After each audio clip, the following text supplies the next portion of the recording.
This is the new Škoda Elroq, which is, let's call it a sibling of the Enyaq. And I'm in Amsterdam today to have a preview look and a preview test drive of this car, which will be officially unveiled in October of this year. So it is quite an early look. What I can tell you about in the details of the front of the car, it's a 0.26 drag coefficient. If you get the matrix headlight version of the car, which will be an optional extra, they are 50% brighter and have 50% more light than the existing matrix headlights in the Škoda Enyaq, for example. And you might be wondering, well, does that mean everyone's going to be blinded? No, it means there's more dynamic range essentially with these lights. So at the moment, think of your matrix headlights in an Enyaq as quite a wide spread. With more light, they can focus it into a narrow sort of look ahead. And there's more options in terms of, are you on a country road? You can give more light ahead. Are you on a motorway? You don't need a real wide spread, so it can adapt for those different reasons. There's a daytime running light strip here in this part of the car. The main headlight for low and high beam is down here, and there's 23 different LEDs in this, so when the indicator sweep comes on, it's a really smooth effect on the front of the car. This is Skoda's first EV in the small compact SUV. It is an electric replacement essentially for the Elroq. So think of it that way. More aero qualities obviously go into the wheels, the sealed underbody, and the angle of the windscreen, all taking things into account. But it still has really big mirrors. So you would wonder, could they actually improve that 0.26 even more if they made these a little bit smaller? The wheelbase of the car is the same as an Enyaq. So you're kind of thinking, right, well, how is it smaller then? So this is on the MEB platform that has lots of different options in terms of how this car can be configured.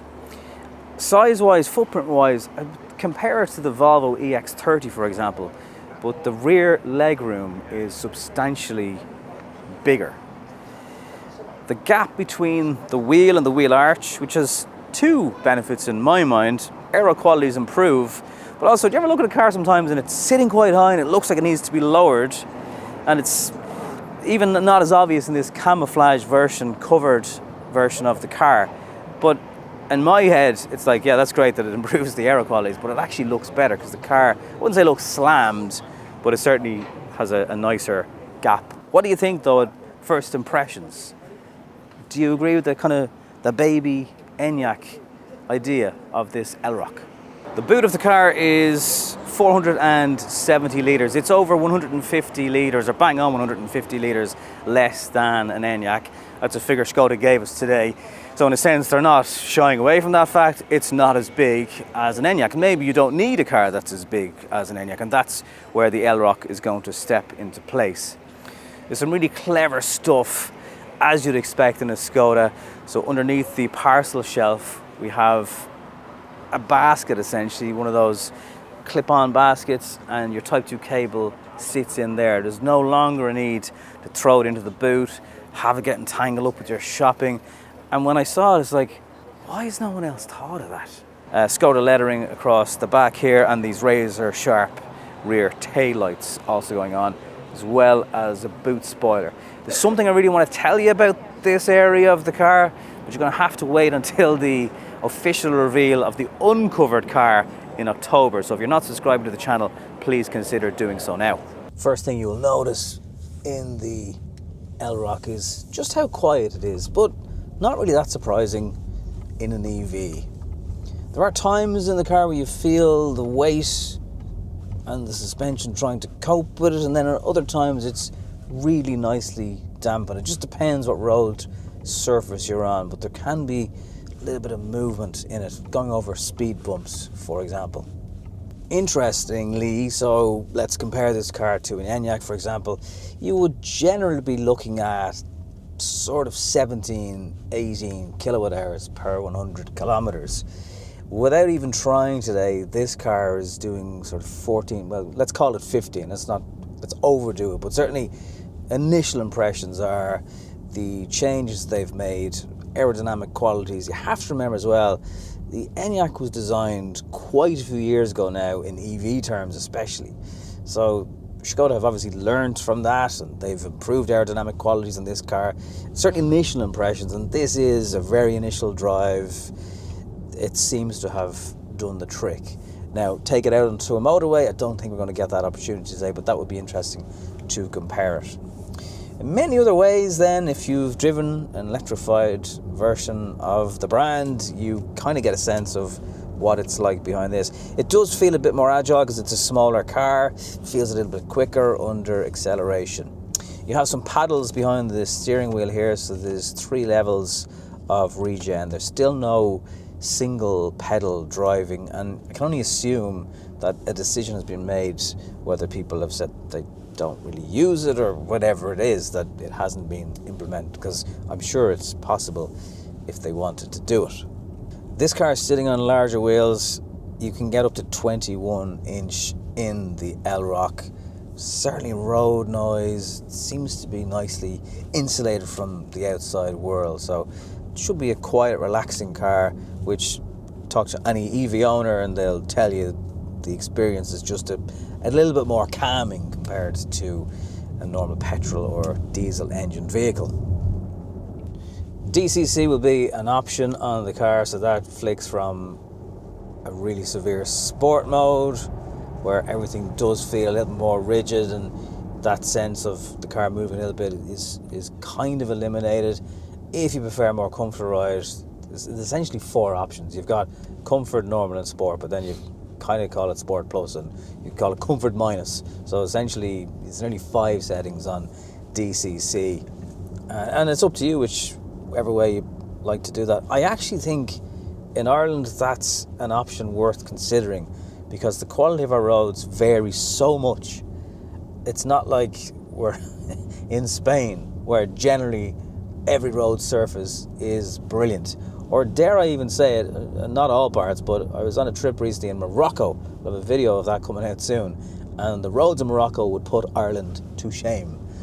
But certainly worth considering if you're in the car a lot and different road surface going on. You might want to comfort, firmness at any given moment, and you might want to be able to change that up as well. Steering is light in the car, all the attributes you'd expect with a smaller compact SUV that it'll obviously spend a bit of its life in city centre environments, doing school runs, a car that's easier to park. If you do want the car to park itself for you, all those additional aids that we've come to sometimes expect in vehicles will be available.